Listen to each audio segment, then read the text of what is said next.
आज की क्लास को शुरू करने से पहले अगर आप चैनल पर पहली बार आए हैं तो चैनल को सब्सक्राइब करें, लाइक, शेयर और कमेंट करें। बेल आइकन दबाना ना भूलें, जिससे आने वाली सभी वीडियो के नोटिफिकेशन आप तक पहुंच जाएंगे।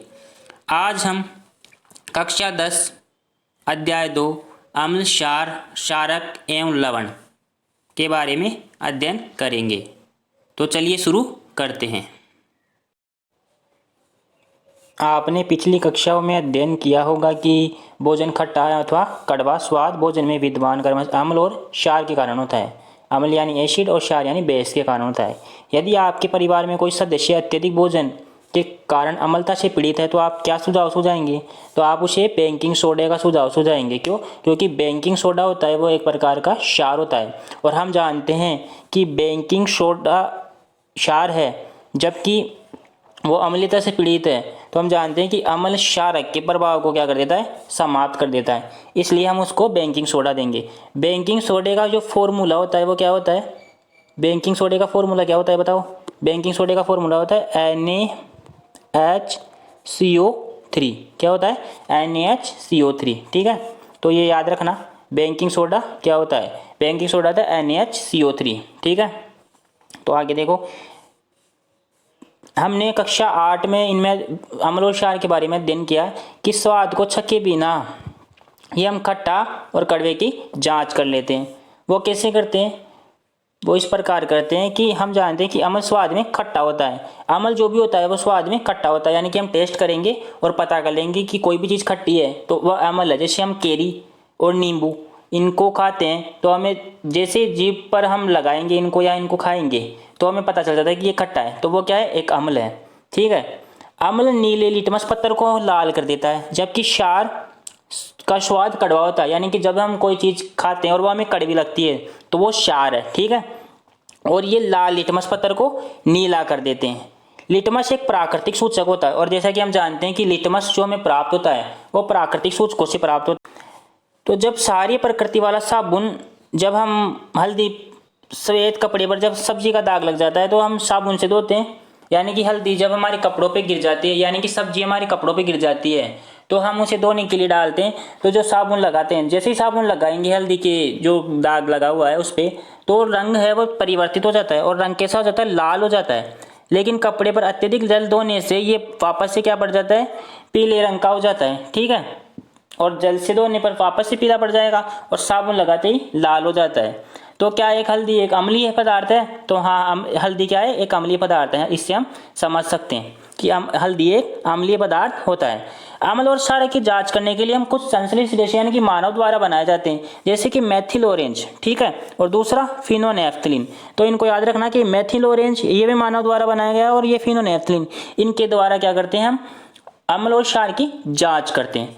तो इस अध्याय में हम अम्ल और क्षार के बारे में अध्ययन करेंगे कि अम्ल क्या होता है और क्षार क्या होता है। ठीक है, तो आगे चलो। लिटमस पत्थर।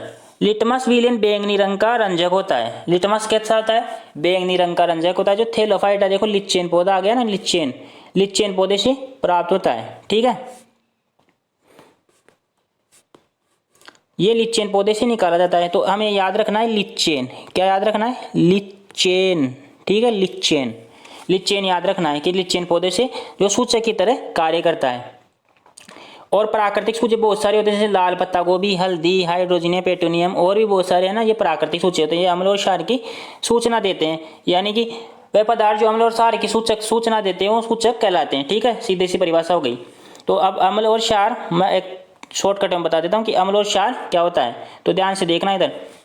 देखो, एक तरफ तो मैं अम्ल लिख लेता हूँ, अम्ल क्या होता है, और एक तरफ मैं लिख लेता हूँ क्षार क्या होता है, क्षार। ठीक है, तो मोटा मोटा हिसाब देखिए तो अम्ल होता है क्या? अम्ल होता है क्या?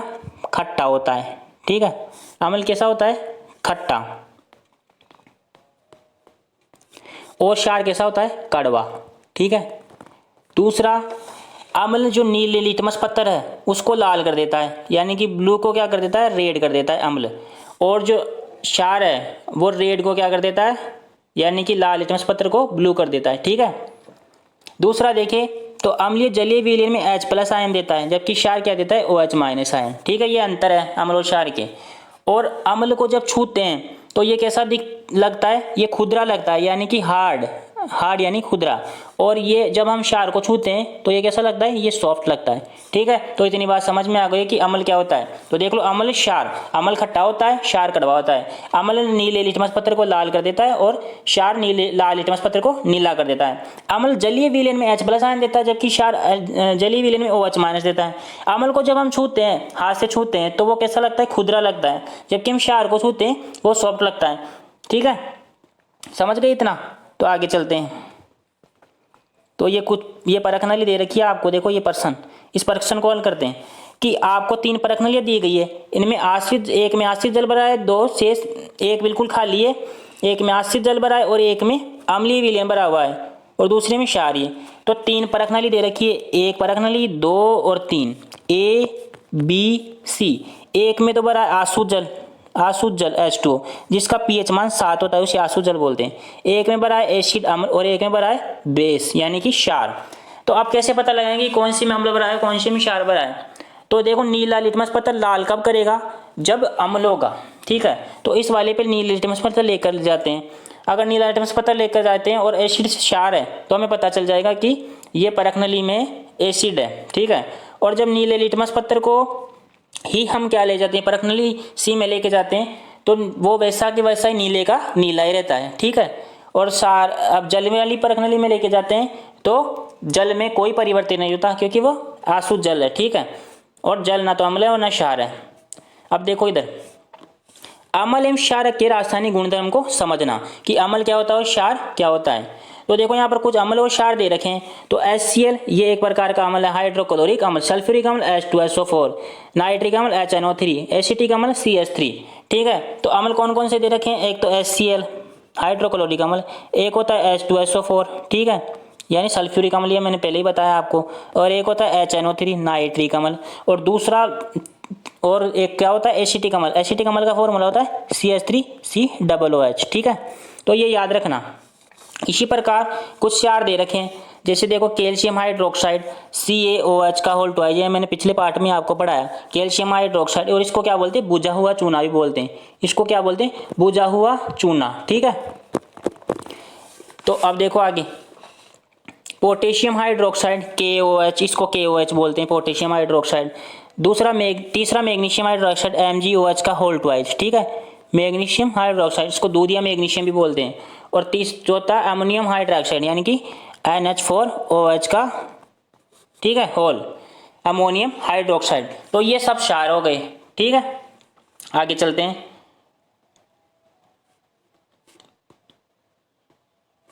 रंग में परिवर्तन द्वारा सूचक हमें बताते हैं कि कोई पदार्थ अम्ल है या क्षार होता है। यानी कि रंग में जब परिवर्तन होता है तो बताता है कि अम्ल हो रहा है कि क्षार हो रहा है। तो अम्ल तो क्या करता है, अम्ल होता है एसिड।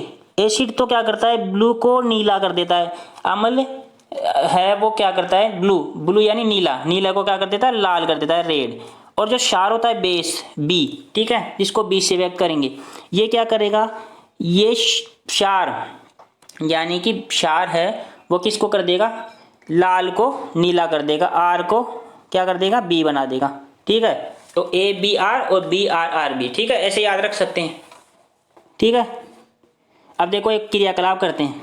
क्रियाकलाप 2.2, बारीक कटी हुई प्याज स्वच्छ कपड़े के टुकड़े को प्लास्टिक के थैले में लीजिए, थैले के बांध दीजिए और पूरी रात फ्रिज में यानी कि फ्रिज में रख देंगे। कपड़े के टुकड़े का उपयोग अम्ल एवं क्षारक की जांच करने के लिए किया जाता है। इसमें 2 टुकड़े लीजिए एवं उसकी गंध की जांच कीजिए। इन्हें स्वच्छ सतह पर रखकर टुकड़े को तनुअस्थिल विलयन में 2 बूंद डाल दीजिए और NH के विलयन डाल दीजिए। अब दोनों टुकड़ों जल्द होकर उनकी गंध की पुनः जांच कीजिए। तो क्या होगा, तो अपने परीक्षणों में देखो, जब थोड़ा अदनु वेनिला लौंग एवं तेल लीजिए और उनके गंध की जांच करेंगे तो HCl विलयन, दूसरी NaOH। तो एक परख में जो लिया वो तो HCl और एक में लिया NaOH का विलयन। ठीक है, और दोनों को वेनुला और डालकर बूंद, वेनुला एक पदार्थ आता है जिसको डालकर गंध की जांच करते हैं। तो गंध में बदलाव होगा या नहीं होगा। ठीक है, तो अगर गंध में बदलाव हो जाता है तो क्या होता है, गंध में बदलाव हो जाता है तो लौंग और तेल, ठीक है, HCl, इनको परीक्षण को दर्ज करते हैं। तो परीक्षण के आधार पर वेनिला, प्याज और लौंग तेल की गंधीय सूचक की तरह उपयोग किया जा सकता है। यानी कि गंधीय सूचक प्रयोग किया जा सकता है कि इसमें से गंध आ रही है तो ये अम्लीय होगा और गंध नहीं आ रही है तो क्षारीय होगा। ठीक है, इस प्रकार से। अब देखो अम्ल, क्षारक एवं धातु, धातु को कैसे प्रभावित करते हैं, तो देखो सीधा सीधा चलते हैं कि डायग्राम से सीधा सीधा समझते हैं। यहाँ पर देखो, यहाँ पर दानेदार जिंक के टुकड़े ले रखे हैं और जिंक का मैंने बताया आपको Zn होता है जिंक। ठीक है, और तनु सल्फ्यूरिक अम्ल, तनु सल्फ्यूरिक का H2SO4 होता है, फॉर्मूला क्या होता है H2SO4। तनु सल्फ्यूरिक अम्ल ले रखा है H2SO4। इसके बाद में क्या करेंगे कि स्टैंड पर ये परख नली में ले रखा है और इस पर तनु सल्फ्यूरिक अम्ल की अभिक्रिया जिंक से करवाई जा रही है, यानी कि जिंक डाला जा रहा है, यानी कि अम्ल धातु से अभिक्रिया कर रहा है। अम्ल धातु से अभिक्रिया करके क्या कर रहा है, देखो ये पानी का विलयन भरा हुआ है और इसमें से ये गैस का प्रभाव हो रहा है। तो देखो यहाँ से गैस बन रही है, कौन सी गैस बन रही है, हाइड्रोजन गैस, यानी कि H2O गैस। यानी कि अम्ल जब धातु से क्रिया करता है तो हाइड्रोजन गैस का निष्कासन होता है, और जब इस हाइड्रोजन गैस के ऊपर हम मोमबत्ती लेकर जाते हैं, हाइड्रोजन गैस की, ये देखो हाइड्रोजन गैस निकल रही है और मोमबत्ती या माचिस से लेके जाते हैं तो पटपट की ध्वनि की सुनाई देती है। ठीक है, तो आगे देखो इसकी क्रिया कैसी हुई, देखो H2SO4। ठीक है, ये क्या होता है, ये सल्फ्यूरिक अम्ल होता है, ये देखो तनु सल्फ्यूरिक अम्ल, और जिंक, जिंक क्या होता है Zn।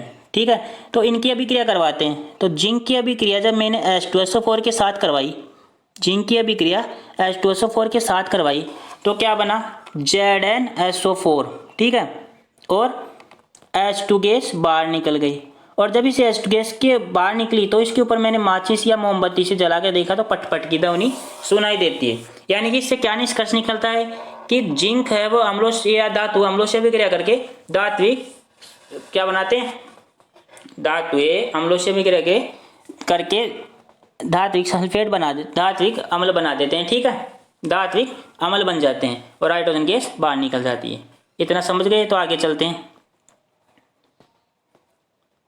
ये देखो ऊपर जो अभिक्रिया मैंने लिखी, धातु अम्लों से हाइड्रोजन विस्थापन कर देता है और हाइड्रोजन गैस निकल जाती है। ठीक है, यानी कि हाइड्रोजन बाहर निकल जाती है। अम्ल अवशिष्टों के मिलकर धातु यौगिक बनाता है जिसे लवण कहते हैं। ठीक है, अम्ल धातु लवण, अम्ल और धातु मिलकर के लवण बना रहा है। ये क्या बन गया, जो ये बना जिंक ZnSO4। जो ZnSO4 बना वो क्या बना ZnSO4। ये क्या बना, ये धात्विक लवण बन गया। ठीक है, ये क्या बन गया, धात्विक लवण। समझ गए, तो क्रियाकलाप 2.4 देखते हैं। एक परख नली में जिंक की कुछ दानेदार टुकड़े लीजिए, इसमें 2 ml सोडियम हाइड्रोक्साइड। अब सोडियम हाइड्रोक्साइड का फॉर्मूला याद होना चाहिए आपको, Na2।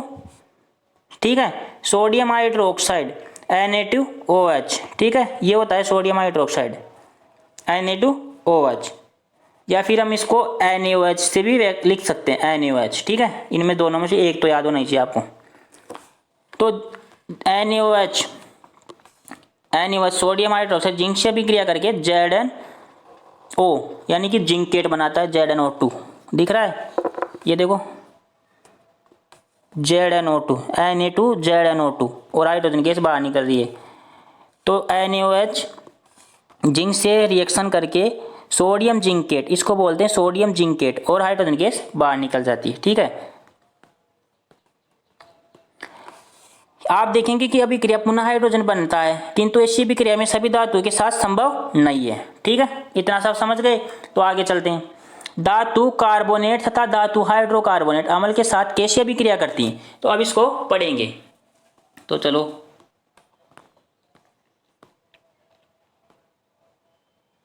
ये देखो डायग्राम, इसमें सोडियम कार्बोनेट ले रखा है। ठीक है, Na2CO3, सोडियम कार्बोनेट का फॉर्मूला क्या होता है Na2CO3।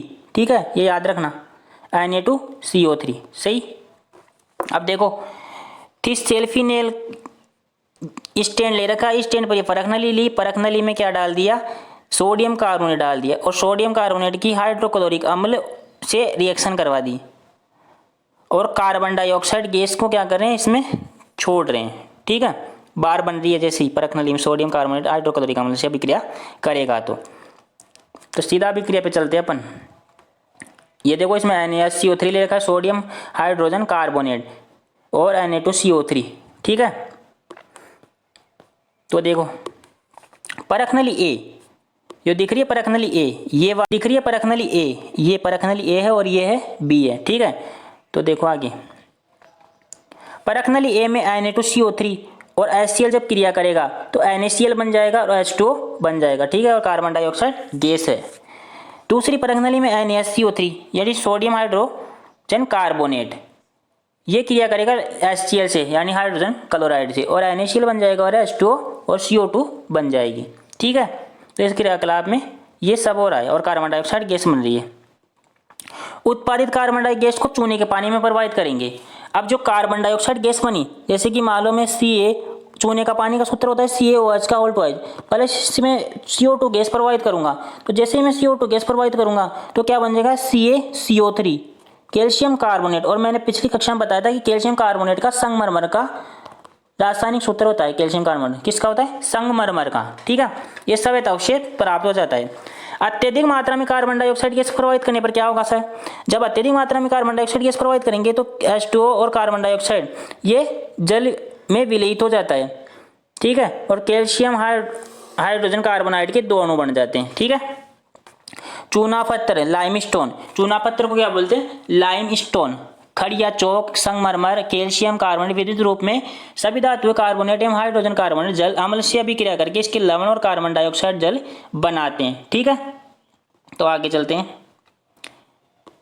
इस अभिक्रिया में किस प्रकार है, धातु कार्बोनेट और धातु हाइड्रोजन कार्बोनेट। एक तो धातु कार्बोनेट होता है जैसे CaCO3, ठीक है, और एक हाइड्रोजन कार्बोनेट जैसे कैल्शियम, ये रहा, ठीक है, CaSCO3 का होल्ट वाइज, ठीक है। ये क्या होता है, धातु हाइड्रोजन कार्बोनेट, ये दोनों आपस में जब क्रिया करते हैं तो अम्ल बनता है और लवण बनता है और कार्बन डाइऑक्साइड और जल, ठीक है।